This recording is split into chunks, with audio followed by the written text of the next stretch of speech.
What is the first thing that attracted you to online marketing? What is the first thing that attracted you to building your own business, right?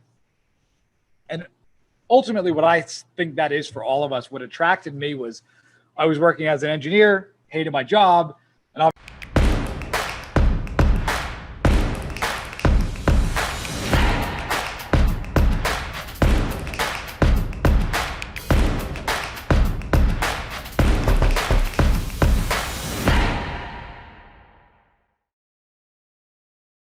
So what I want you to do right now is I want you to quickly write down, because I want to take you through my thought process when I did this, right? My thought process is always to figure out kind of the step before the 7 steps. So it's really 8 steps. The first step is always to get clear on what is your goal, right? What is it you're trying to achieve? So what I want you to do is I want you to write down, what is the first thing that, so they're saying screen freezing. Okay. What is the first thing that attracted you to online marketing? What is the first thing that attracted you to building your own business, right? And ultimately, what I think that is for all of us, what attracted me was I was working as an engineer, hated my job, and obviously, you know, this program. Okay, got it. So type in, I'm a little bit delayed here, but type in what was it that attracted you to this? Why did you get into this in the first place, right?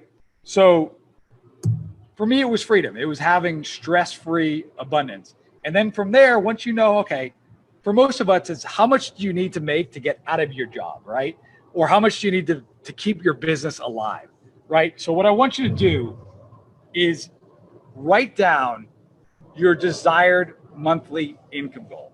And what I want you to do is pick a number. Most people, it's $10,000 a month. I would say it probably needs to be a bit higher than that, but we'll start with 10,000, right?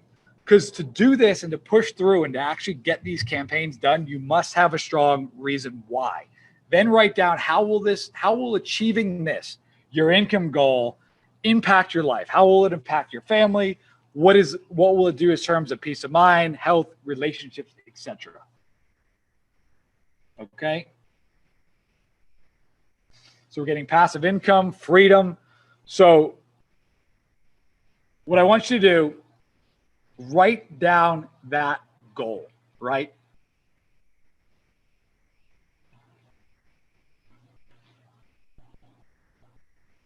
Perfect. So I'm seeing 25,000 a month, 65,000 a month.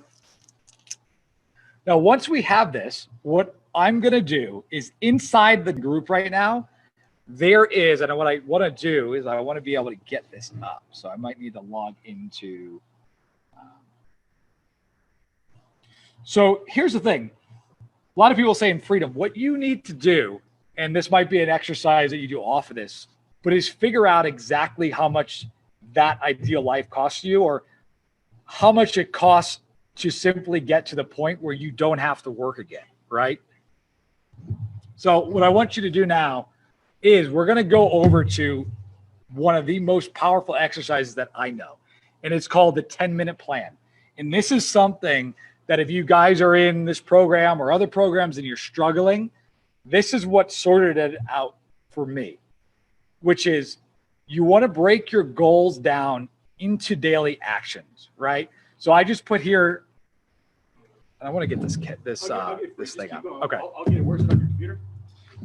Well, I wanted to pull that up before, but we'll just go. So 10-minute plan, right? This is inside of the group, right? I was going to show you how to interactively walk through that. So what you want to do is type in what your goal is, whether it's 10,000 a month, whatever. Then what you want to do, and you can do this with a calculator as well. I just built this out, this Excel spreadsheet, Google Sheet to make it work. And essentially, you break down, what do you want to make per month, right? Then you break down your average client value. So here we have $10,000. The average client value, whether it's 1,000, whether it's 2,500, whatever it is, break it down at that average client value. Then from there, what you want to do is figure out what your estimated sales conversion rate is, right? how many appointments on the phone or through screencasts? If you guys have your number, great. If not, you could pick a number like 25%, 10%. I like picking 25% to run my numbers. You'll see in this case study that my conversion rate was actually much higher. But you just do this because what this does is it lets your brain see a path, right? Which a lot of people are missing. So from here, if we know we want to make $10,000 a month, if our average client value is $2,500, we now know every single month we need to make 4 sales. And then I break that down into how many sales a week do I need to make? How many sales a day, right? From there, once we know how many sales we need to make, and then we break down based off the sales conversion rate, how many conversations we need to have. If it's 25%, we know every month we need to have 16 presentations, 16 pitches that you're making, okay? Then how do I link it to cold email?